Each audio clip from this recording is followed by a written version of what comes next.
მე ვარ მამუკა ბილანიშვილი, საქართველოს წამყვანი მკლავჭიდის კლუბის გარეჯელების დამაარსებელი და მთავარი მწვრთნელი. დაარსებიდან დღემდე 15 ევროპის და მსოფლიოს ჩემპიონი აღზარდა დარბაზში. მათ შორის ისეთი ელიტური სპორტსმენები, როგორიცაა ბაჩო საგინაშვილი, ნუგზარი ჭიკაძე, რომლებიც დღეისთვის ყველაზე პრესტიჟულ ტურნირებში East-West და King of the Table-ზე იღებენ მონაწილეობას. მზად ვარ გაგიზიაროთ ჩემი მრავალწლიანი ცოდნა და გამოცდილება ონლაინ კურსების მეშვეობით. ეს კურსი არის როგორც დამწყებებისთვის, ასევე პროფესიონალებისთვის. მე მოგაწვდით სწორ ცოდნას და გამოცდილებას, რაც დაგეხმარებათ გახდეთ ჩემპიონები. შემოუერთდი გარეჯელების ონლაინ კურს დღესვე. ერთად შევქმნათ შენი მკლავჭიდის მომავალი. საიტის ლინკს იხილავთ ვიდეოს აღწერაში. მოგესალმებით, დღეს მე და ნუგო ჭიკაძე წარმოგიდგენთ კიდევ ერთ ძალიან საინტერესო ვიდეოს. ნუგოს ბოლოს შეჯიბრის შემდეგ არ წყდება ჩვენ სოციალურ ქსელებში კომენტარები თუ როგორ ვარჯიშობთ, რა ინვენტარს ვიყენებთ და გადავწყვიტეთ შევეწერა ვიდეო თუ სადაც განვიხილავთ იმ ძირითად ინვენტარს, რასაც ვიყენებთ სავარჯიშოდ, რითაც ემზადება ნუგო საშეჯიბროდ. ვეცდებით მაქსიმალურად განვიხილოთ ყველა ის დეტალი და წვრილმანი თუ რომელი სავარჯიშოთი, რა ინვენტარით, როგორ უნდა შევასრულოთ ვარჯიშები, რა გვჭირდება როგორც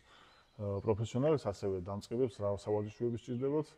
დამეხმარება ნუგო თავისი გამოცდილებით, თავისი ვარჯიშებით წარმოგვიდგენს. ახლა დავიწყოთ მაგალითად თითების ვარჯიშით. აქვს რამოდენიმე სახის სახელური. ზომების მიხედვით შეიძლება დაიყოს სახელურები ადამიანის ინდივიდუალიზმისგან გამომდინარე, მაგალითად ახლა თითების მიხედვით თუ დიდი თითები აქვს სპორტსმენს, შეიძლება დასჭირდეს უფრო ასეთი მსხვილი სავარჯიშო, მაგრამ ძირითადად სტანდარტულად დაახლოებით 3-4-5 მილიმეტრი დიამეტრის 5 სანტიმეტრი დიამეტრის სავარჯიშო სრულიად საკმარისია ყველანაირი ხელისთვის. არ არის აუცილებელი იყოს აი ასეთი მსხვილი სავარჯიშო თითებისთვის ან მაჯებისთვის, ეს სხვა პოზიციას თვითავს, სრულიად საკმარისი არის აი ასეთი სახელურები.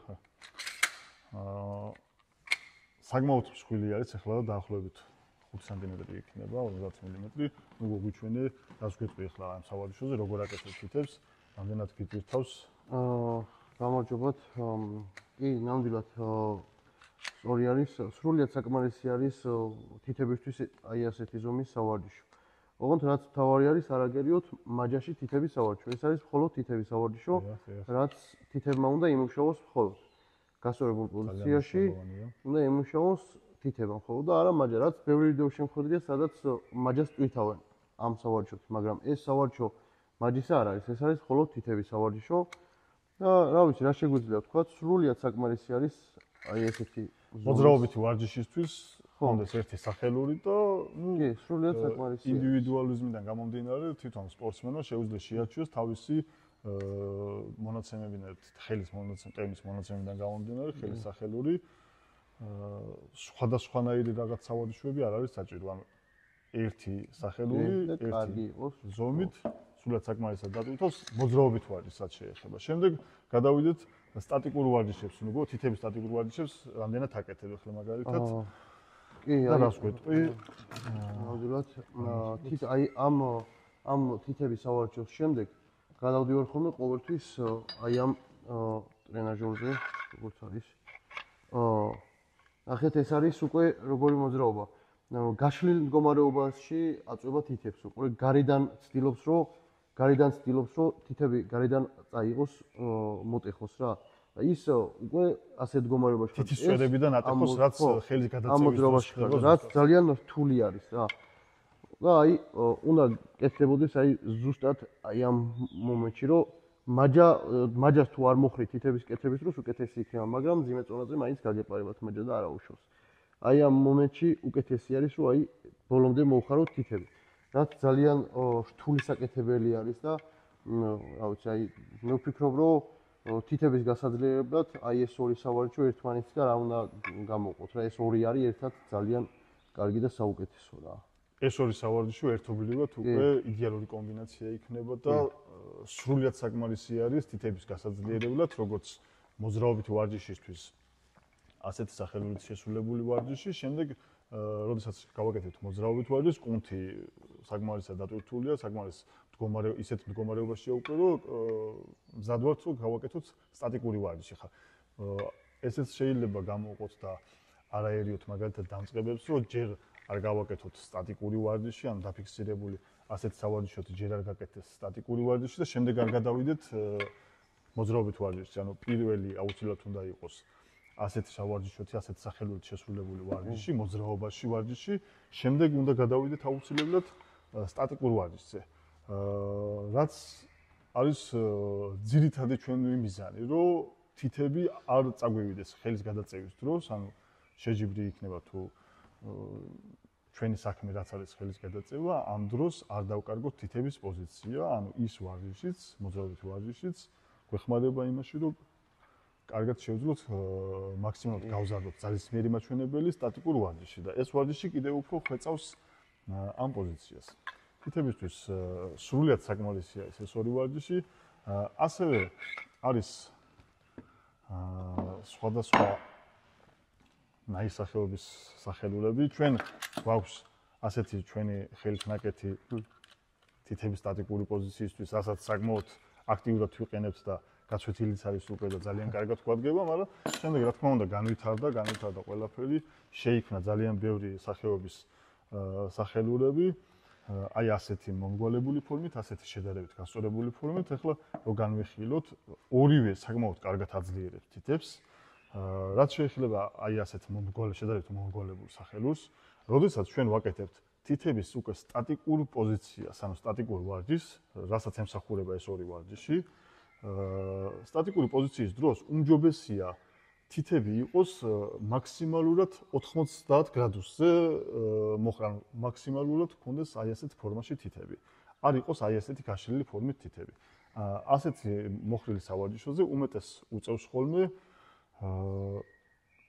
დაახლოებით აი ასეთი მოხრილი ფორმა, ან ცოტა გაშლილი ფორმით თითების სწავლება და კი დატვირთავს და კი გააძლიერებს თითებს, მაგრამ შედარებით ვამჯობინებთ ჩვენ უფრო ასეთ სწორი პოზიციით, რომელიც თითის წვერებიდან ძალიან კარგად აწვება თითებს. ხელის მოკიდებასთან უფრო ახლოს რეალური არის. ნამდვილად, არც ეს არ არის ცუდი სავარჯიშო, თუ არ გვექნება ასეთი, მაგრამ უმჯობესი არის იყოს უფრო აი ასეთი სწორი ფორმის სავარჯიშო. თითების შემდეგ მკლავჭიდისთვის ერთ-ერთი მნიშვნელოვანი და ძალიან მნიშვნელოვანი არის მაჯის კუნთი და მაჯის ვარჯიში.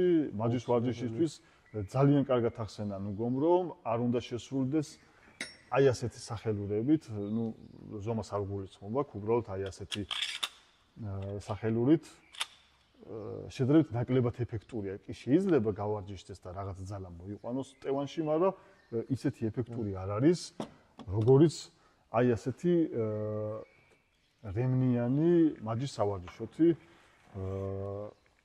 როდესაც მოხრის დროს, სახელურის მოხრის დროს რემნის დახვევა ხდება ზედ სახელურზე. რას გვეტყვია, შენ როგორ ეფექტს გცნობ ასეთი სავარჯიშოთი შესრულებული მაჯის ვარჯიშზე? სრულიად საკმარისი არის ეს ზომაც. და აი თავარი არის, რომ გაკეთების დროს აი დაახლოებით ესე არ იყოს რა, მოხრის დროს ერთი წრე მაინც შეასრულოს სრულად თოკმა. რომ ამ მომენტში უფრო მაგრად ეკაჩება ზემოთ და აი ცდილობს რომ ხელში დაგიტრიალდეს, რაც ძალიან მაგრად აწვება მაჯას. და ვეცადოთ ხოლმე რომ მოძრაობა გავაკეთოთ სრულად, ბოლომდე შევკრათ და აი ნახეთ ერთ სრულ შეკვრას გააკეთებს თოკი და სრულიად საკმარისი არის 5-6 გამეორება მაქსიმუმ, სრულიად საკმარისი არის ისა მისვლა უფრო სწორედ გამეორება სრულიად საკმარისი არის მაჯის გასაძლიერებლად. ძალიან კარგად ახსენა რომ უნდა ეხვეოდეს მოხრის დროს და აი კიდე რა დავამატოთ მეგოიცი რომ როდესაც აკეთებენ ასეთ იმით დახვევის გარეშე, ანუ მოძრაობას იწყებენ პირდაპირ, ანუ არ აქვთ ოდნავაც არ აქვთ გადახვეული რემენი და პირდაპირ გაშლილი მდგომარეობიდან იწყებენ. ძალიან კარგავს იმ ეფექტურობას, რაც აქვს რეალურად ამ სავარჯიშოს, ანუ გაშლილი პოზიციაში, აი ამ სწორი პოზიციაში საერთოდ იკარგება ხელზე როგორც თითებზე, ასევე მტევანზე დატვირთვა საერთოდ იკარგება. თუ გავაკეთებთ აი ესეთ მოძრაობას, ანუ გადავახვევთ ერთი წრე იქნება თუ რაღაც ნახევრად მაინც იმდენად, რომ საწყის პოზიციაზეც გქონდეს დატვირთვა მტევანზე, გაცილებით ეფექტურია და სრულყოფილად ეფექტური გამოვა ასეთი შესრულებული ვარჯიში. აქაც რაც შეეხება ზომებს, ინდივიდუალურია ადამიანიდან გამომდინარე, სპორტსმენიდან გამომდინარე, სახელურები თავარი რაც არის უნდა მივანიჭოთ, რომ იყოს ასეთი რემნიანი სახელით შესრულებული მაჯის ვარჯიში და არა თითების მსგავსი სახელით შესრულებული ვარჯიში. ეხლა გადავიდეთ კლავჭიდის კიდევ ერთ ძირითად ვარჯიშზე, ვარჯიშებზე, რომელიც სრულდება რემნით. დღეისთვის ძალიან მრავალფეროვნება გვაქვს აქაც, ძალიან კარგი სპეციფიკურად გამოყოფილი რემნები შეიძლება გქონდეს, როგორც ზედამოქაჩვის კუნთისთვის, პირამიდა კუნთისთვის გასაძლიერებლად, ასევე პრონატორის გასაკეთებლად. მაგრამ შეიძლება არ გქონდეს ასეთი და სრულიად საკმარისი იყოს, თავარი აქვს გქონდეს აი ასეთი ერთი რემენი. არ აქვს მნიშვნელობა როგორი რემენი იქნება და ამით შევასრულოთ როგორც ზედამოქაჩვის კუნთი, ასევე შუა პოზიცია, პრონაცია, პირამიდა, გოს გადავცემ და გვიჩვენებს რა ვარჯიშები შეიძლება შესრულდეს. მე ყოველთვის ვიყენებ ხოლმე მოკლე თოკს, რაც მოკლე თოკში, მოკლე ხელთან რო არის, მოკლე თოკი რო არის და წონა უფრო ახლოს კიდია, უფრო დაწოლა კარგად მოდის და იგდნობა მძიმე წონა, რაც არის რეალურად. აი მაგალითად თუ ავიღებთ გრძელ თოკს, გრძელი თოკის დროს დაწოლა უფრო მსუბუქი მოგვეჩვენება, იმიტომ რომ წონა დაბლა კიდია. დაახლოებით აი აქ რო წონა არის და აქ რო არის, განსხვავებას ძალიან დიდ იძლევა. და ყოველთვის ვცდილობ ხოლმე რომ მოკლე თოკი ავიღო და აი ბევრ სპორტსმენებზე მინახია რომ გრძელი თოკი კიდიათ ხელზე და აქ აქვთ ხოლმე მე შეკავებული რა ეს თოკით გაჭერილი და რაღაც და ანუ ეს რა არის რომ უკან არ გადავიდეს აწევის დროს და მოკლე თოკში დაახლოებით ეგ პრინციპი ხდება რომ აწევის დროს აღარ გადადის უკან რა ძალიან ანუ მაინც წონა ახლოს არის და წონა მაინც მძიმედ აწევა და აღარ არის აუცილებელი მაინც და მაინც რომ აქ თოკი შევაბათ და აი ასე გავაკეთოთ რა.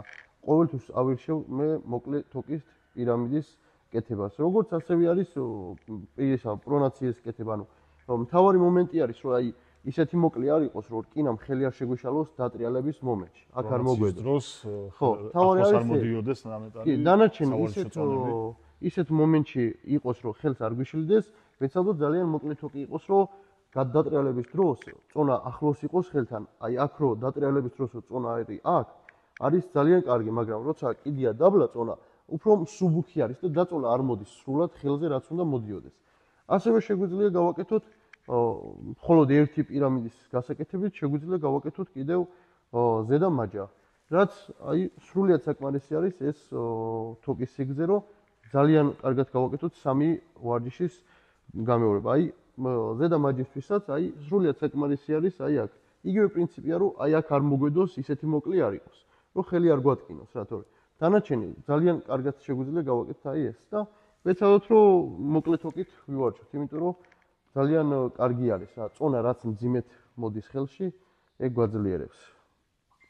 სრულად საკმარისია გქონდეს ერთი სავარჯიშო რემენი, რითაც შევასრულებთ როგორც პირამიდა კუნთის, ზედამოქაჩვის კუნთის ვარჯიშს, ასევე პრონატორის ვარჯიშს, რაც საკმაოდ სრულყოფილად მოგცემს იმ შედეგს, რაც გვჭირდება მკლავჭიდის იმ ძირითადი ვარჯიშების ძირითადი ძალის მოსაყვანად, რაც სჭირდება როგორც დამწყებ მკლავჭიდელს, ასევე პროფესიონალ მკლავჭიდელს. დღეისთვის სულ ეს იყო, ვეცეთ მაქსიმალურად კარგად გადმოგვეცა ამ ინვენტარის განხილვა. ვიდეოს აღწერაში შეგიძლიათ დაგვიტოვოთ კომენტარებში თუ რა სავარჯიშოების, რა ინვენტარის განხილვას ისურვებდით და ვეცდებით რომ მაქსიმალურად სრულყოფილად შემოგთავაზოთ ყველა ვიდეო. კი, გამოიწერეთ ჩვენი გვერდი და დაალაიქეთ ვიდეო, რომ არ გამოგეყაროთ ჩვენი სიახლეები. ჩვენი საიტის ლინკს ვიდეოს აღწერაში იხილავთ.